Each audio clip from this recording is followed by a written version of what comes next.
Good afternoon. My name is Will Burns.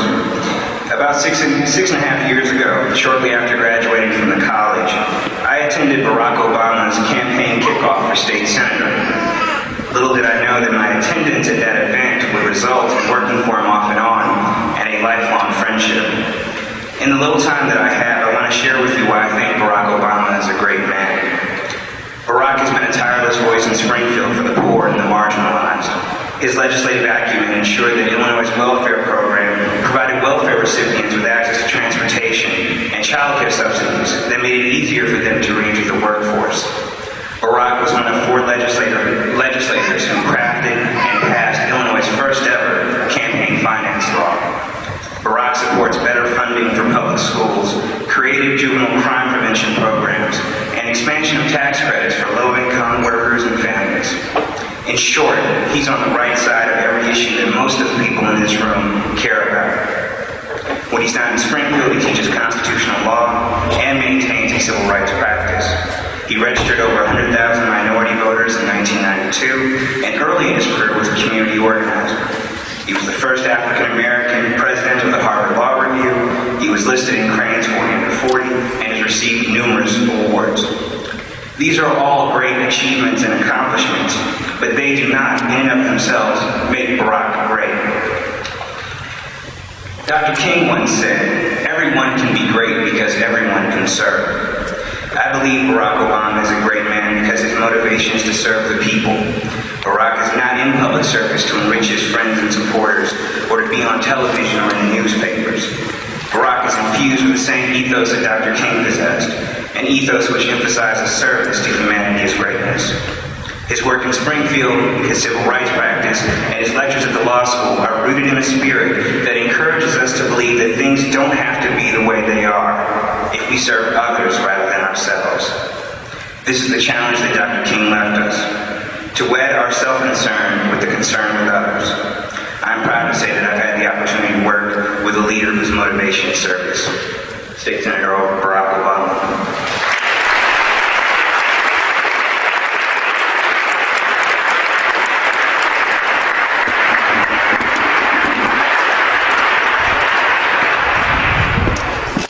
Thank you very much, Will. Good afternoon, everybody. It's wonderful to be here today. Let me go ahead and give a plug to St. Baptist.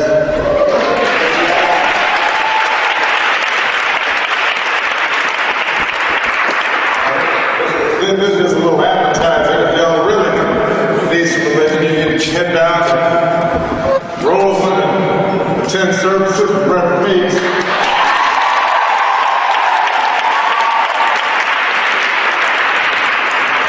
Change that to my Salem services. We're going to take your pulse. Thank you very much. Well, let me begin by thanking the University of Chicago, those who organized this event, for allowing me to share in this celebration, the day in which we honor one of this nation's greatest citizens. Let me also note that originally Cornel West was scheduled to speak here today. Some of you may be aware of that. Because Cornell was recently diagnosed with prostate cancer, he's had to cut back on his speaking schedule. He's missed today. We pray for his speedy recovery. I should also add, some of you may be aware that there's been a controversy over that other law school, over at that other school back east, about Cornell.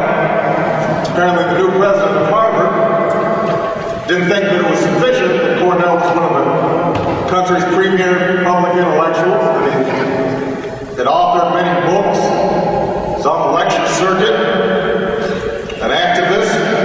Apparently that wasn't enough. The Harvard president was particularly concerned that he recently cut a rap CD in an effort to reach beyond an academic audience, to reach to young people who need a positive message, that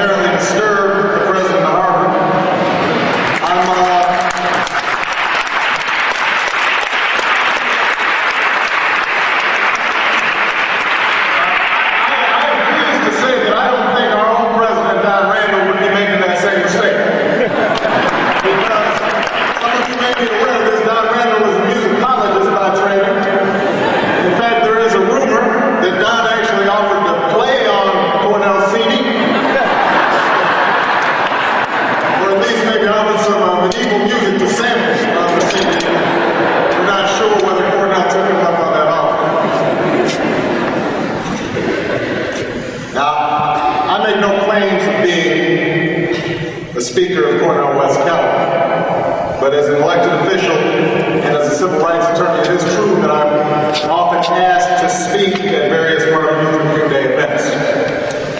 So as I began to prepare for today's remarks, naturally I referred back to my notes from last year, see what I could maybe recycle. And I was struck with how different everything appears, how much the context has changed. President Randall mentioned it. Recall the beginning of 2001. The nation was still giddy with the greatest economic expansion in United States history. Unemployment remained at historical lows. Although the dot-coms had begun to crash and burn, the NASDAQ had started to dip, the country's love affair with the stock market appeared undiminished. Paper millionaires, even billionaires, were a dime a dozen. Crime was low, welfare rolls down. Internationally, America's dominance, culturally, militarily, economically, appeared unchallenged. Even an unprecedented presidential election, one that brought us to the brink of constitutional crisis, didn't seem to disturb our basic confidence that the good times were going to keep on rolling. In such a context, the greatest challenge for any King Day speaker was convincing his or her audience that King's message spoke to the president. That the dream, in fact, had not yet been achieved, that the dream, in fact, had continued to be deferred.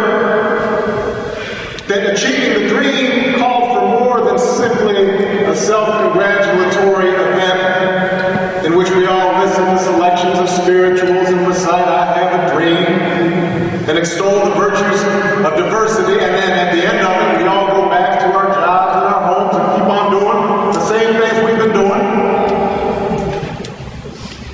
In other words, sometimes it was hard last year to recapture the sense of urgency of the civil rights movement and Dr. King. The urgency that propelled the man and the movement. Hard to shake people out of their comfort and their complacency. Of course, even last year there were those who were troubled by events, troubled by some of the things going on in the midst of prosperity. The evidence was there. The evidence of trouble was there if you cared to look. Throughout the 90s, in most major American cities, 1/3 of the children living in poverty. In every major city in the United States, children graduated without even being close to reading at grade level. 44 million Americans without health insurance.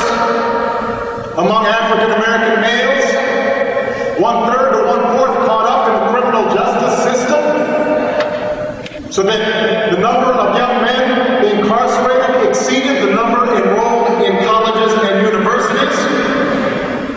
Throughout the nation, inequality up, trust and mutuality down.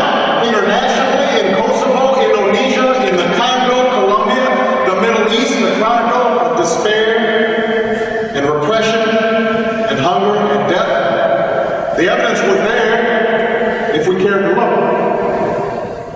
But most of us didn't care to look, being falsely fooled that it had nothing to do with us. A year later, everything's changed. We can't even anticipate yet the changes that September 11th has wrought. The searing images, Ground Zero, the heroism on display in New York, Washington, and Pennsylvania, the outpouring of charitable support, the war in Afghanistan, the acceleration of recession, layoffs, airport security, Enron. Who among us has been in touch by a growing sense of insecurity and a companion longing for community? This past year has reminded us that our measure of greatness as a nation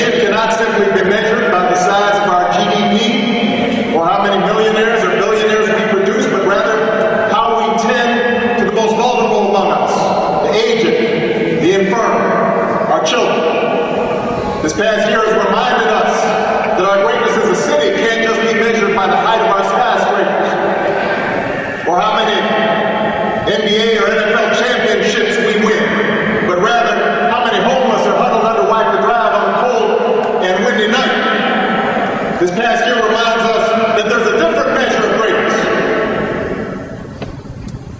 It reminds us that we're all connected somehow, and that in Dr. King's words, an injustice anywhere is a threat to justice everywhere. That's what last year reminded us. And yet, what do we do with this newfound knowledge? In Dr. King's words, where do we go from here? Chaos or community? You know, I teach a class across the Midway on race in the law. And oftentimes after class, after we've surveyed the history of slavery and the civil rights movement, students will come up to me and they say, I want to get involved. I'm yearning to be part of what this freedom movement is about, but it's so confusing to me now.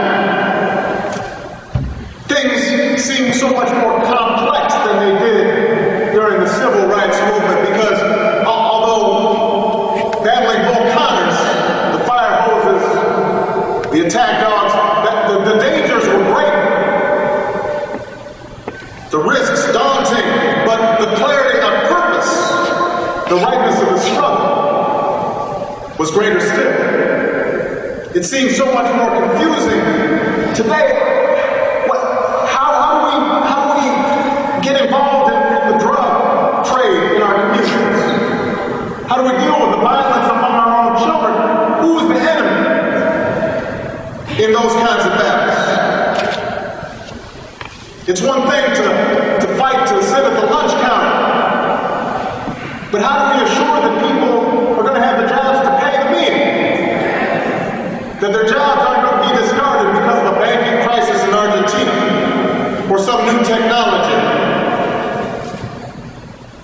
The world seems more complicated today. The lines less clearly drawn.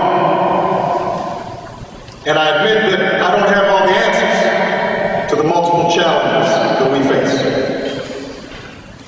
And yet I think it's important on this day not to romanticize the man or the movement we celebrate. We tend to forget that Dr. King didn't have all the answers either. Read the history of the civil rights struggle, and you realize how much he agonized over issues and strategies and tactics, how controversial his theories of nonviolence were, how much dissension and fear and betrayal had to be overcome even within the African American community during that long march towards freedom. What seems obvious to us now, what's celebrated even by those folks who opposed Dr. King when he was still alive. None of this was obvious at the time. The risks were great, the likelihood of failure daunting.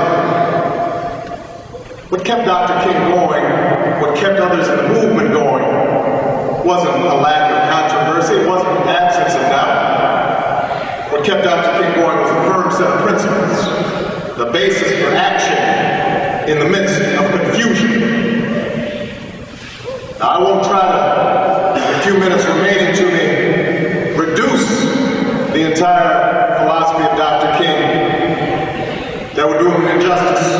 But I will suggest at least 3 principles that serve as a foundation, as a moral compass for Dr. King, and perhaps can guide our path as well.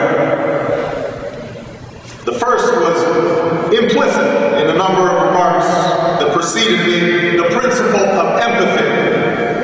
Not sympathy, mind you, but empathy, a willingness to walk in someone else's shoes, a willingness to listen to and learn from people who are not like you, a politics and a philosophy that's grounded in the simple premise that we share some common ground. It seems so simple, golden rule, and yet today, no less than 40 years ago, it seems to be so hard to put into practice. It's hard to imagine that the powerful in our society would tolerate the burgeoning prison industrial complex if they imagine that the black men and Latino men that are being imprisoned were something like their sons. It's hard to imagine. In our society would tolerate schools that don't teach, that are chronically underfunded, that are chronically understaffed, that are chronically underinspired, if they believe that those children could learn just like their own children. It's hard to believe that we would have senior citizens in this country confronted with the choice between paying the rent and purchasing the prescription drugs that they need if the powerful in the society thought that those seniors were just like their parents.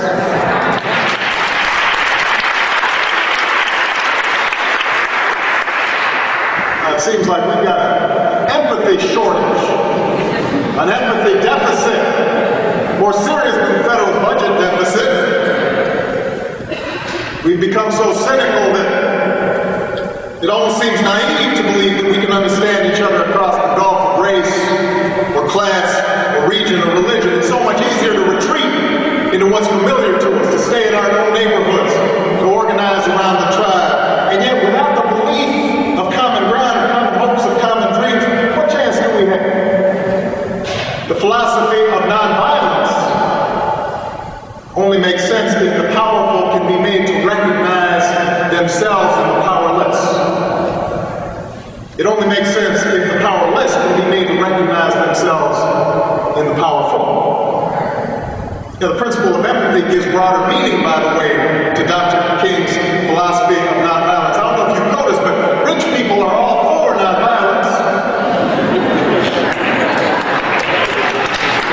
Why wouldn't they be?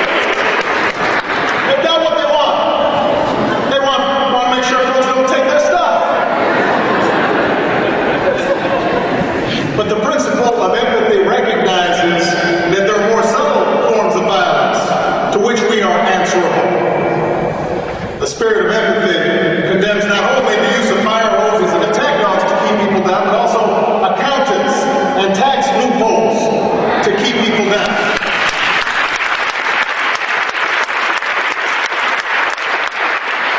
I'm not saying what Enron executives did to their employees is the moral equivalent of what Bull Connors did to black folks, but I tell you what, the employees at Enron feel violated.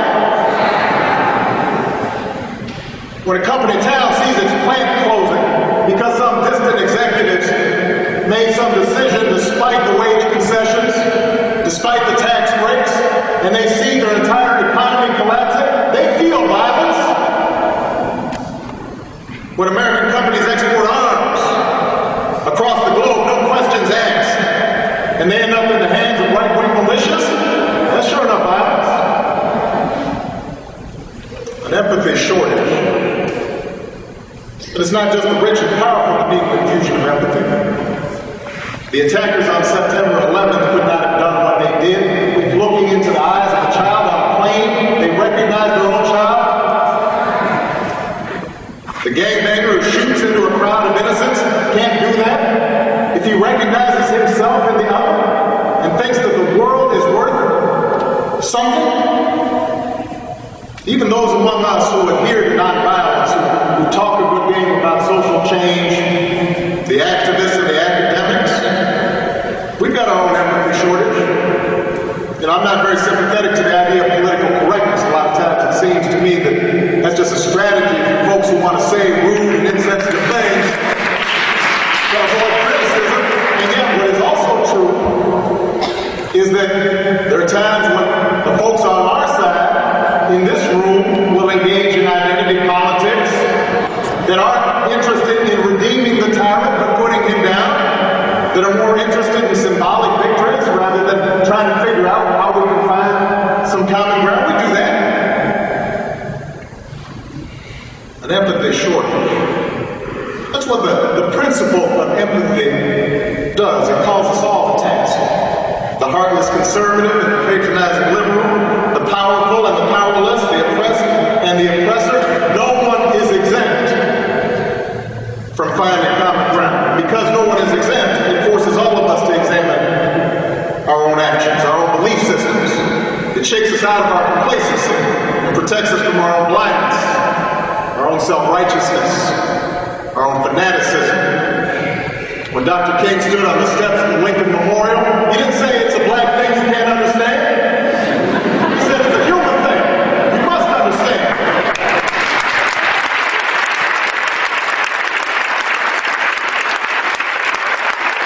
Dr. King talked about values like dignity and self-determination and honesty and kindness. He didn't label them Jewish values or Palestinian values. He was talking about human values. Black men and white men, Jew and Gentile, Protestant and Catholic, Muslim, Asian, Latino, homosexual and heterosexual, old and young, rich and poor. We need to spend some more time, people, talking about our shared values. And we need to help each other live up to those values.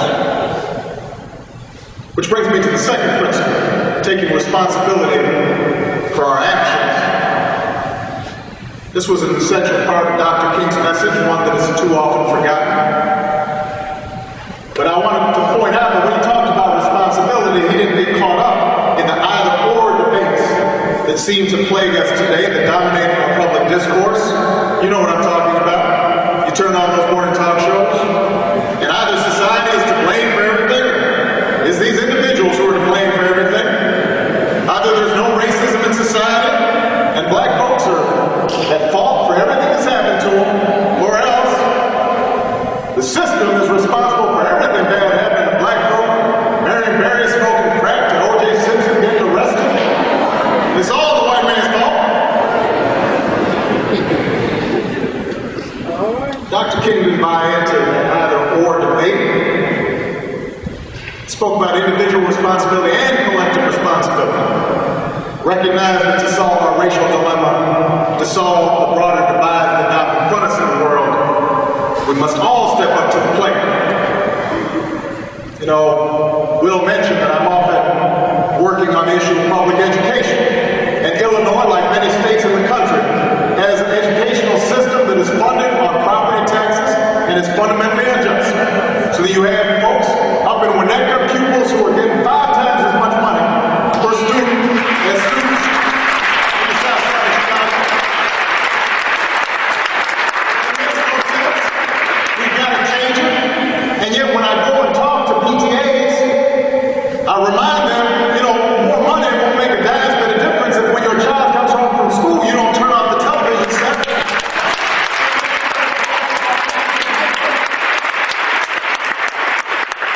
Collective responsibility and individual responsibility. You know, back in Dr. King's time, there was the problem of redlining. Banks and insurance companies not reinvesting in our community. That problem's still here. We still have a capital gap in too many of our communities. But I also, when I'm talking to chambers of commerce, yeah, we're introducing legislation to deal with that issue. But I must remind you, nobody's going to want to invest if when you walk out on 71st Street or 79th Street, you see a bunch of garbage all sitting on the street. Folks can't use the trash cans. Putting your garbage in a garbage can, that's economic development.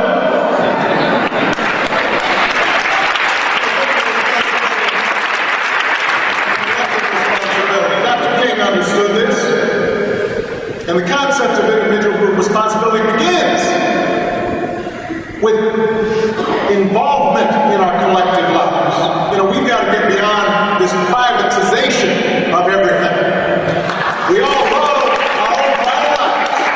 Private schools, private clubs. We got gated communities with private security forces. We got television to replace conversation. We've got self-help books to replace religion. I got an amen over there.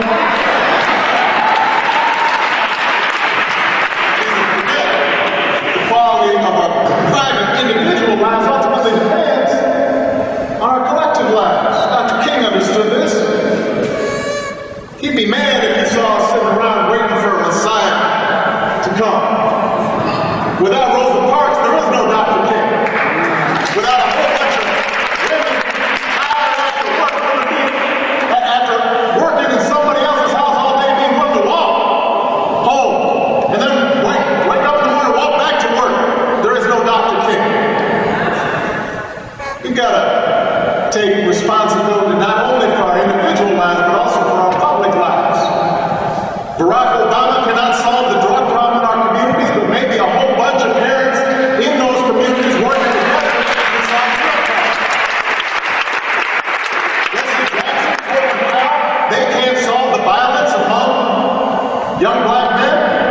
But maybe collectively, if we all show some regard for those young black men and take them aside when they're still children, maybe collectively we can make a difference. The next generation about our public commitments. Let's remind them that we're not simply trying to guilt trip them. We're not telling them they need to do this just because they've got an obligation to pay to those who are less fortunate, although they do have that obligation. It's not just because they have a debt to pay to those who help them get to where they are today, although they've got that debt. They need to do it because they've got an obligation to themselves. Because ultimately, individual salvation is tied up with collective salvation. That your life has no meaning unless it's hitched up to something larger than yourself.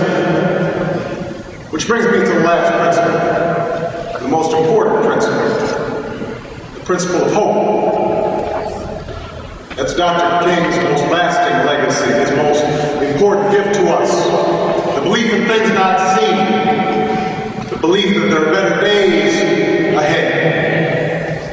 I'm not talking about blind optimism now. America often engages in blind optimism, thinks if we ignore racism, if we ignore sexism, if we ignore poverty, it'll just go away. That's not what I'm talking about. I'm talking about the hope of slaves sitting around a fire singing freedom songs.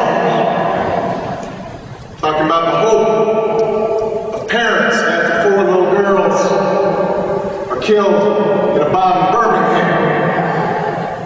Talking about hope after September 11th. I'm talking about hope after a child is shot down at a Martin Luther Day King parade. Hope in the face of difficulty. Hope in the midst of uncertainty. There's a certain audacity to hope. In the end, that's what I take away from Dr. King's life, a call to hope. His faith strengthens my faith. His prayers and fears and doubts give me the courage to believe.